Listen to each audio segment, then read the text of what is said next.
Let us talk about chapter 6, where we mainly talk about diversified topics as related to LTI systems.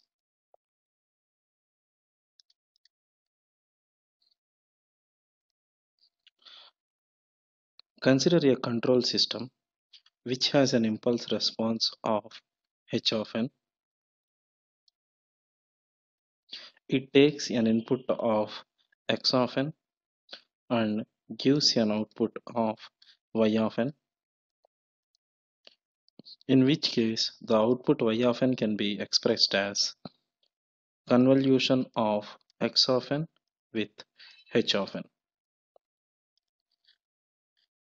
Also, if Fourier transform of x of n is x of e power j omega, similarly Fourier transform of h of n is h of e power j omega, and Fourier transform of y of n is y of e power j omega, then it can be written that y of e power j omega is equal to h of e power j omega multiplied by x of e power j omega.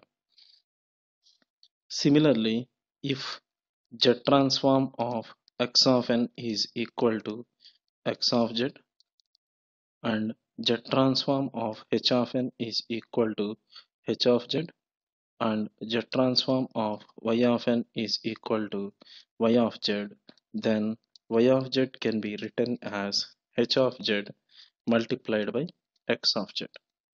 From this we see that given x of n and h of n, to find y of n, one way is y of n can be found by convolution. Other way is transform x of n and h of n into either DTFT domain or Z domain and multiply them, then take inverse DTFT of inverse Z transform to get y of n. So from this we see that given x of n and h of n, y of n can be found out either by convolution or by the analysis in the frequency domain. From this we see that the plot of m is equal to apps of h of e power j omega with respect to omega is called amplitude response.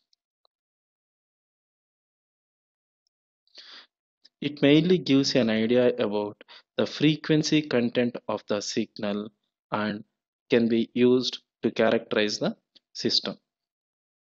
Now, let us consider an example in which h of e power j omega is given as e power minus j omega minus a divided by 1 minus a into e power minus j omega.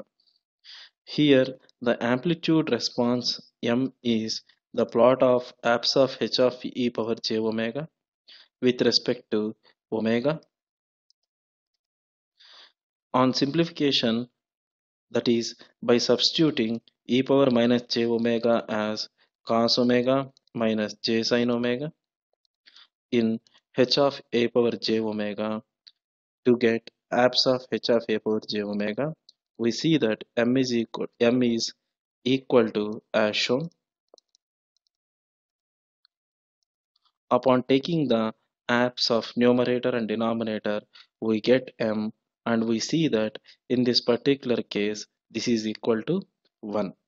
So from this we see that the given system h of e power j omega here passes, the given system h of e power j omega has a magnitude of 1 for every omega. From this we see that the system is all pass system as it passes all the frequencies. Now let us consider another example in which h of e power j omega is given as 1 plus e power minus j omega. Here we see that m is equal to abs of h of e power j omega. Upon substituting e power minus j omega equal to cos omega minus j sin omega, we see that m is equal to square root of 1 plus cos omega plus sin omega whole square. This is equal to 2 cos square omega by 2 whole square plus 2 sin omega by 2 cos omega by 2 whole square. Upon simplification, we see that m is equal to 2 cos omega by 2. From this, we see that upon plotting h of e power j omega, abs of h of e power j omega with respect to omega, we see that the magnitude varies as 2 cos omega by 2, that is cosine form. So if we try to plot the same, we see that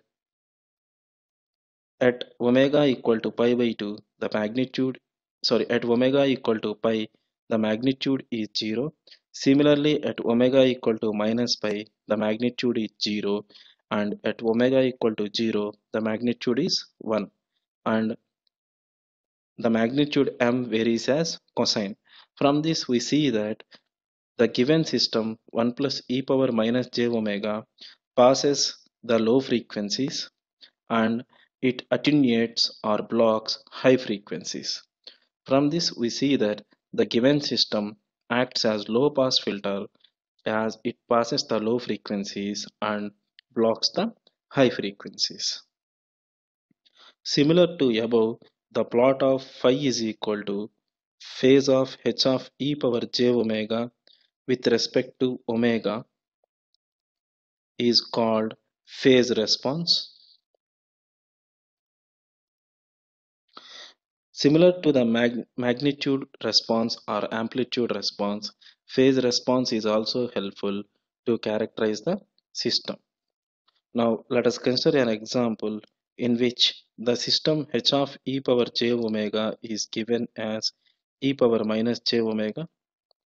This can be written as cos omega minus j sin omega.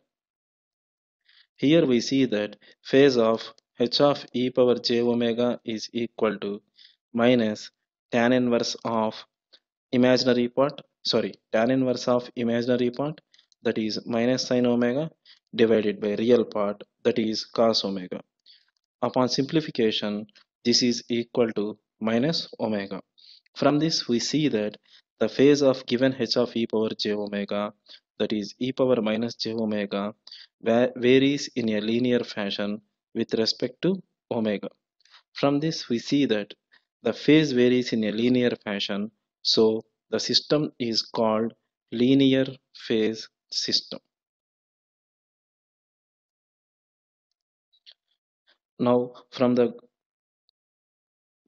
frequency response, we can get one more quantity that is called group delay, which is defined as minus d phi by d omega.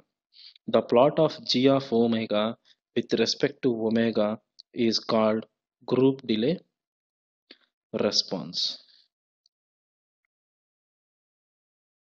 From this, we see that for a linear phase system, that is, the phi of omega is equal to a omega plus b form, the group delay g of omega can be written as minus d phi by d omega, that is equal to minus a. As a is a constant, we see that the group delay is constant. From this, we see that for a linear phase system, the group delay is constant.